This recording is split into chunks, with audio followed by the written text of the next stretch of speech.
जय गुरुजी। शुक्राना गुरुजी। संगत जी, मेरे मालिक, मेरे दाता, मेरे परमपिता गुरुजी महाराज के पावन चरणों में मेरा अनंत अनंत शुक्राना। कोटि कोटि प्रणाम। सारी गुरु परिवार की प्यारी संगत को जय गुरुजी। ओम नमः शिवाय। शिवजी सदा सहाय। ओम नमः शिवाय। गुरुजी सदा सहाय। संगत जी, आज मैं आपके लिए एक ऐसी अनुभूति लेकर आई हूं जो बहुत गहरी है।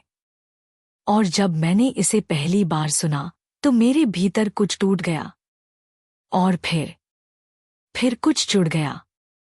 क्योंकि आज की सत्संग एक ऐसे भाई की है जो 22 साल तक अपने छोटे भाई को छोटा कहता था। और फिर एक दिन गुरुजी की कृपा ने सब कुछ बदल दिया। कमेंट में लिखिए, जय गुरुजी। गुरुजी, टूटे रिश्तों को जोड़ दो। मेरा नाम विजय है। और हाँ, मैं एक ऐसा आदमी हूं जिसके पास बहुत कुछ है, लेकिन सबसे जरूरी चीज नहीं थी। संगत जी, मैं जब अपनी सत्संग बताने के लिए बैठता हूं तो मेरे हाथ कांपते हैं, क्योंकि मुझे अपनी ही गलतियों की याद आती है। मेरा जन्म नासिक के एक छोटे शहर में हुआ था। पिता सरकारी नौकरी में थे, माता गृहिणी थी, और मेरे बाद 2 साल में मेरा एक छोटा भाई आया। नाम था राज। संगत जी, बचपन में हम दोनों का क्या रिश्ता था। हम एक दूसरे को बिना कुछ कहे समझते थे। राज जब रो जाता था तो मैं उसे हंसाता था। जब मेरी चीजें कोई छीन लेता था तो राज लड़ाई करने को तैयार हो जाता था। हम एक ही बिस्तर पर सोते थे, एक ही स्कूल जाते थे, और जब पापा मारते थे तो हम दोनों एक दूसरे को पकड़कर रोते थे। बचपन में राज मेरा छोटा नहीं था, राज मेरा सब कुछ था। लेकिन संगत जी, लोग कहते हैं न कि उम्र बढ़ने के साथ इंसान बदल जाता है। शायद मैं भी बदल गया।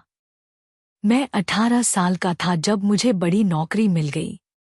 मेरे माता पिता को गर्व हुआ। लोग कहते थे, देखो विजय कितना होशियार हो गया। और मुझे लगने लगा कि मैं अलग हूं, मुझसे ऊंचा। राज अभी स्कूल में था, 16 साल का, और अभी उसके लिए नौकरी की कोई बात नहीं थी। मैं पहली तनख्वाह लेकर घर आया। माता पिता को पैसे दिए।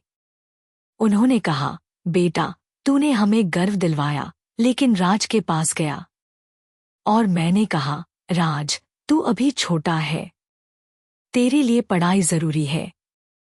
मैं अब घर का सहारा बन गया हूं, तू चिंता मत कर। संगत जी, ये शब्द मैंने इनोसेंस से कहे थे, लेकिन राज के लिए ये शब्द तू अब मेरे लिए कोई नहीं की तरह सुने। राज की आंखों में एक चमक गायब हो गई। वो बोला, ठीक है, तू ही काफी है। साल गुजरते गए। मैंने मुंबई में एक अच्छी नौकरी ले ली, फ्लैट ले लिया, खुद का बिजनेस भी शुरू किया। मेरी शादी हुई, बेटी हुई, फिर बेटा। मैं घर में फिर कभी नहीं जा पाया। पहले तो काम, फिर शादी, फिर बच्चे। राज को मैंने कॉल किया, राज तू सेटल हो गया। राज बोला, हाँ भैया, मैंने भी नौकरी कर ली, बेंगलोर में। मैंने कहा, अरे वाह, अच्छी है, खुश रह। और फोन रख दिया। बस 2 मिनट की बातचीत। संगत जी, जब राज मेरी शादी में नहीं आ सका तो भी मैंने कोई सवाल नहीं पूछा।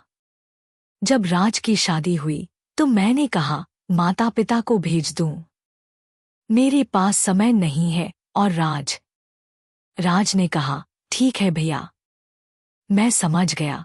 लेकिन संगत जी, जब आप किसी को समझा दे दो तो रिश्ता खत्म हो जाता है।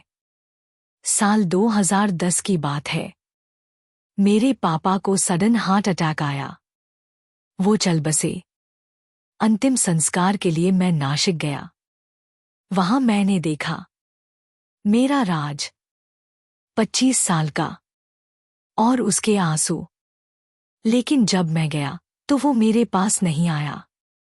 मेरी माता ने कहा, राज, भैया को गले लगा ले। राज बस मुझे देखता रहा, फिर मुड़ गया।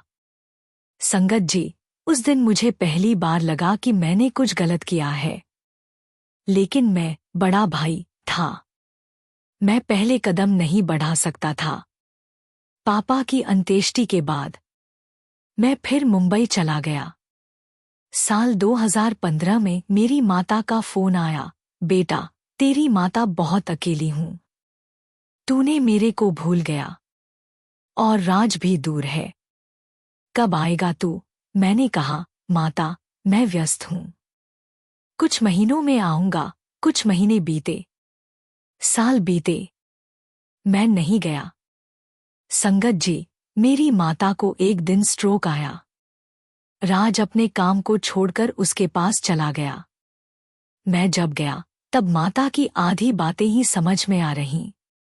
राज ने मुझसे कहा, भैया, माता को 24 घंटे की देखभाल चाहिए। मैं छुट्टी ले रहा हूं। मैंने कहा, ठीक है, मैं महीने में पैसे भेज दूंगा। संगत जी, 2 साल तक राज अपनी माता की देखभाल करता रहा।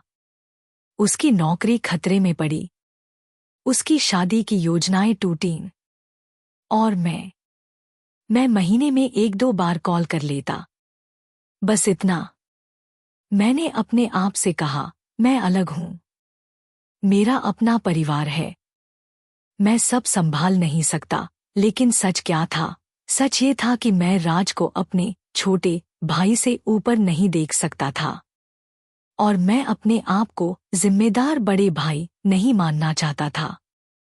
साल 2018, मेरी माता चल बसी। फिर से नासिक, फिर से दशक्रिया, और फिर से राज मेरे सामने, लेकिन मेरे दिल में दूर। इस बार मैंने हार नहीं मानी। मैंने राज से कहा, राज, अब मैं तेरा ख्याल रखूंगा, तू चिंता मत कर। राज बस मुझे देखता रहा, फिर बोला, भैया, तुम्हें अब ख्याल रखने की जरूरत नहीं, मैंने खुद को संभाल लिया। संगत जी, जब कोई आदमी अब की जरूरत नहीं कह दे, तो समझ जाइए कि आप बहुत देर से आए हो। मैं मुंबई लौट आया। उसके बाद के साल मेरे लिए बहुत काले रहे। मेरे बिजनेस में समस्याएं आईं। मेरी बेटी बीमार पड़ी, घर में झगड़े शुरू हो गए। मेरी पत्नी मुझसे कहती, विजय, तुम्हारा भाई तो तुम्हारे साथ होता, लेकिन तुमने उसे खो दिया। संगत जी, जब इंसान अकेला होता है तब उसे समझ आता है कि परिवार क्या होता है। मेरे पास हर चीज थी, पैसे, घर, सब कुछ, लेकिन उस एक भाई के बिना सब कुछ खाली था। मैं जब गहरे डिप्रेशन में चला गया था तो बाहर से सब कुछ ठीक लग रहा था। अच्छा बिजनेस, पैसा, नाम, मुंबई का बड़ा घर, लेकिन अंदर कुछ टूट चुका था। नींद नहीं आती थी, किसी से बात करने का मन नहीं करता था, और सबसे ज्यादा खालीपन अपने ही दिल में महसूस होता था। मेरी पत्नी सब समझ रही थी। एक दिन उसने बस इतना कहा, चलो दिल्ली चलते हैं, एक बार गुरुजी के दरबार में मत्था टेक लेते हैं। सच कहूं संगत जी, मुझे ना किसी गुरु में विश्वास था, ना किसी चमत्कार में, लेकिन उस वक्त मैं इतना थक चुका था कि मना करने की ताकत भी नहीं थी। संगत जी, सत्संग जारी रहेगा, लेकिन उससे पहले एक छोटी सी बेहद जरूरी बात आपसे शेयर करनी है। संगत जी, जय गुरुजी। गुरु कृपा से यहाँ एक निरंतर लंगर सेवा चलाई जा रही है, जिसका उद्देश्य है जरूरतमंद लोगों तक समय पर भोजन पहुंचाना। यह सेवा किसी नाम या पहचान के लिए नहीं, केवल गुरु भावना और मानव सेवा के लिए है। अगर आपका मन इस पवित्र लंगर सेवा से जुड़ना चाहे, तो आप अपनी श्रद्धा अनुसार सेवा राशि के माध्यम से इस प्रयास में सहभागिता कर सकते हैं। जैसे ही क्यूआर कोड दिखे, उसका स्क्रीनशॉट ले लीजिए। मोबाइल की गैलरी खोलकर उस इमेज को सिलेक्ट कीजिए। किसी भी यूपीआई ऐप में स्कैन फ्रॉम गैलरी विकल्प पर जाएं। अपने श्रद्धा भाव अनुसार सेवा राशि भेजकर लंगर सेवा में सहभागिता पूर्ण करें। संगत जी, सेवा भाव से किया गया छोटा सा योगदान भी किसी के लिए बहुत बड़ा सहारा बन जाता है। शुक्राना गुरुजी। संगत जी, आइए अब इस सत्संग को आगे बढ़ाते हैं। हम मुंबई से फ्लाइट लेकर दिल्ली पहुंचे। रास्ते भर मैं चुप था। दिल में अजीब सा डर भी था और एक हल्की सी उम्मीद भी। जब पहली बार मैं गुरुजी के मंदिर में गया और गुरुजी के स्वरूप के सामने खड़ा हुआ तो कुछ अजीब सा हुआ। कोई आवाज नहीं थी, कोई चमत्कार नहीं दिखा, लेकिन सीने के अंदर जैसे किसी ने पर्दा हटा दिया हो। मैं वहीं खड़ा खड़ा रोने लगा। पत्नी भी समझ नहीं पाई कि क्यों। मन के अंदर से एक बात उभरी, तुम बहुत धनी हो लेकिन तुम्हारे पास दिल नहीं है। मैं चौंक गया। ये शब्द बाहर से नहीं आए थे, ये मेरे अंदर से आए थे। मैंने मन ही मन कहा, मेरे पास दिल है। और उसी पल जैसे जवाब मिला, अगर होता तो तुम अपने ही भाई से पिछले 7 सालों से बात क्यों नहीं कर रहे? तुम बहुत धनी हो लेकिन तुम्हारे पास दिल नहीं है। मैं चौंक गया। ये शब्द बाहर से नहीं आए थे, ये मेरे अंदर से आए थे। मैंने मन ही मन कहा, मेरे पास दिल है। और उसी पल जैसे जवाब मिला, अगर होता तो तुम अपने ही भाई से पिछले 7 सालों से बात क्यों नहीं कर रहे? संगत जी, मैं दिल्ली से सीधे मुंबई वापस नहीं गया। मैंने वहीं से अपने भाई के शहर की फ्लाइट ली। 7 साल बाद उसके दरवाजे पर खड़ा था। हाथ कांप रहे थे, दिल तेज धड़क रहा था। दरवाजा खुला, भाई सामने खड़ा था। कुछ सेकंड हम दोनों चुप रहे। फिर मैंने बस इतना कहा, मैं गलत था, मुझे माफ कर दे। और संगत जी, उसने कुछ नहीं कहा, बस मुझे गले लगा लिया। उस पल मुझे समझ आया, गुरुजी ने मेरी डिप्रेशन नहीं हटाई, गुरुजी ने मेरी आत्मा का बोझ उतारा था। उस पल मुझे समझ आया, गुरुजी ने मेरी डिप्रेशन नहीं हटाई, गुरुजी ने मेरी आत्मा का बोझ उतारा था। संगत जी, गुरुजी हमेशा बीमारी नहीं ठीक करते, कभी कभी वो हमारे अंदर का इंसान ठीक कर देते हैं। और जब अंदर ठीक हो जाता है तो बाहर की जिंदगी अपने आप संभल जाती है। संगत जी, मैंने ये सत्संग आपके सामने इसलिए बताई क्योंकि शायद आप भी किसी से नाराज हैं, या शायद कोई आपसे नाराज है और आप सोचते हो कि अब तो नहीं बदलेगा, अब तो बहुत देर हो चुकी। लेकिन संगत जी, कोई भी रिश्ता इतना टूटा नहीं होता कि दिल उसे न जोड़ सके। बस पहला कदम बढ़ाना पड़ता है। और जब आप पहला कदम बढ़ाते हो, गुरु बाकी रास्ता तैयार कर देता है। आज का सत्संग खत्म करने से पहले मैं गुरु को शुक्राना कहना चाहता हूँ।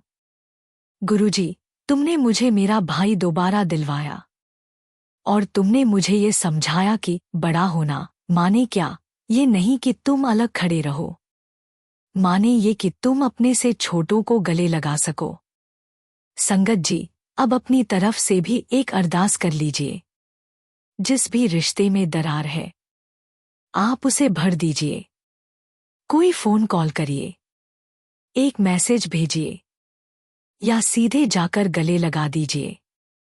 और अगर आप डर रहे हो कि क्या होगा अगर वो नहीं सुनेगा, तो संगत जी, मैं आपसे कहता हूं, आप बस जाइए, बाकी गुरु पर छोड़ दीजिए। गुरु की कृपा अद्भुत है, बस विश्वास रखिए। संगत जी, आपके लिए गुरुजी का आशीर्वाद। जय गुरुजी। शुक्राना गुरुजी। संगत जी, ओम नमः शिवाय, शिवजी सदा सहाय। ओम नमः शिवाय, गुरुजी सदा सहाय। संगत जी, आज की एक और अनुभूति बहुत साधारण है। ये कोई बड़ी चमत्कारी सत्संग नहीं है। ये सिर्फ एक माँ की सत्संग है, जो हर दिन अपने बेटे की पढ़ाई के लिए चिंता करती है। जो सोचती है, अगर मेरा बेटा परीक्षा में फेल हो जाए तो क्या होगा। अगर आपके भी घर में स्कूल में बेटा या बेटी हैं, अगर आप भी हर परीक्षा के पहले रात भर जागते हो, अगर आप भी परीक्षा के नतीजे आने का इंतजार करते हो और उस दिन पूरी तरह बेकार महसूस करते हो, तो संगत जी, ये सत्संग आपके लिए है। कमेंट में लिखिए, जय गुरुजी, मेरे बच्चों को होशियारी दे। मेरा नाम राधा है। मैं दिल्ली में रहती हूँ और मैं एक ऐसी माँ हूँ जिसके पास सब कुछ है, लेकिन अपने बेटे की एक चिंता के अलावा कोई और चिंता नहीं है। संगत जी, जब मैं अपनी सत्संग शुरू करती हूँ तो मेरे मन में एक अजीब सा अपराध बोध आता है, क्योंकि मैं सोचती हूँ, क्या मैं अपने बेटे को लेकर बहुत ज्यादा चिंता करती हूँ। मेरे पति विकास हमेशा कहते हैं, राधा तू बहुत टेंशन लेती है। बेटा ठीक है, सब ठीक है, लेकिन एक माँ की चिंता, वो कभी खत्म नहीं होती। मेरा बेटा आर्यन अभी 14 साल का है, 9वीं क्लास में है। और संगत जी, बस यहीं से शुरू होती है मेरी सारी परेशानी। आर्यन बचपन से एक सामान्य बच्चा था। स्कूल में जाता, खेल खेलता और बस औसत छात्र था। छोटी क्लास में ये कोई बड़ी बात नहीं थी, लेकिन जब वो 9वीं में आया तो अचानक सब कुछ बदल गया। स्कूल और कोचिंग की दुनिया में अब सब रैंक की बातें करने लगे। कितने मार्क्स लाए, कौन सी कोचिंग ज्वाइन की। मैं तो बस एक सामान्य माँ हूँ। मेरा पति एक इंजीनियर है, हमारी अच्छी आमदनी है, हमारा घर अच्छा है, लेकिन आर्यन की पढ़ाई को लेकर मेरी चिंता, वो किसी भी आय से ज्यादा बड़ी हो गई। पहली बार जब आर्यन का मार्क्स कम आया, गणित में 55, अंग्रेजी में 62, तो मुझे लगा कि दुनिया ही टूट गई। मैंने विकास से कहा, देख, आर्यन पास तो हो गया, पर ये मार्क्स क्या हैं? विकास ने कहा, ये 55 मार्क्स पास है और किसी अच्छे कॉलेज के लिए ये एक शुरुआत है। लेकिन मैं नहीं मान सकी। संगत जी, एक माँ का डर बहुत गहरा होता है। मैंने सोचने लगी, अगर अभी से गणित कमजोर है तो 12वीं में क्या होगा। 12वीं में अगर कम मार्क्स आए तो कॉलेज, और कॉलेज के बाद। और इस सोच से मैंने आर्यन को कोचिंग में डाल दिया। आर्यन, देख, सब बच्चे कोचिंग में हैं, तुम्हें भी करनी चाहिए। आर्यन ने कहा, माँ, मुझे कोचिंग नहीं लगती, मैं स्कूल से ही समझ जाता हूँ। लेकिन मैंने सुना नहीं। मैंने सोचा, यह बेटा अभी समझ नहीं रहा, लेकिन मैं समझ गई, इसे कोचिंग की जरूरत है। और इस तरह मेरी चिंता आर्यन की परेशानी बन गई। अब आर्यन की हर परीक्षा से पहले की रात, मेरी रात बहुत बुरी होती थी। मैं बिस्तर पर लेटती, लेकिन सो नहीं पाती। बार बार बाथरूम जाती, बार बार पानी पीती और बार बार अपने दिमाग में सवाल पूछती, क्या आर्यन ने रिवीजन कर ली? क्या उसे ज्योमेट्री समझ आई? क्या उसे पता है कि क्वेश्चन पेपर में किस तरह के सवाल आ सकते हैं? विकास कहते, राधा, सो जा। ये सब सोचने से कोई फायदा नहीं, लेकिन मैं सो नहीं पाती।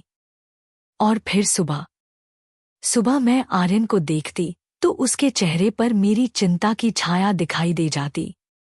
आर्यन कहते, माँ, मुझे एग्जामिनेशन से ज्यादा तुम्हारी टेंशन से डर लगता है। और संगत जी, ये सुनकर मेरा दिल टूट जाता था। मैं एक दिन अपनी सहेली के घर गई और उसने अपने घर के एक कोने में एक स्वरूप दिखाया। राधा, मैं हर दिन गुरु के सामने बैठती हूँ और अपने बेटे के लिए प्रार्थना करती हूँ। मैंने पूछा, और क्या फायदा हुआ? सहेली हंसी। फायदा?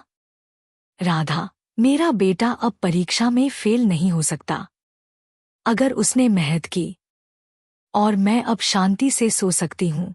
यही तो फायदा है। उस दिन मुझे समझ आ गया। मैं भी गुरु का एक स्वरूप अपने घर ले आई, और पहली बार मैंने स्वरूप के सामने बैठकर सच बोली, गुरुजी, मैं बहुत डर गई हूँ। मेरे बेटे के लिए नहीं, अपने लिए। मैं सोचती हूँ कि अगर आर्यन फेल हो गया तो समाज क्या कहेगा?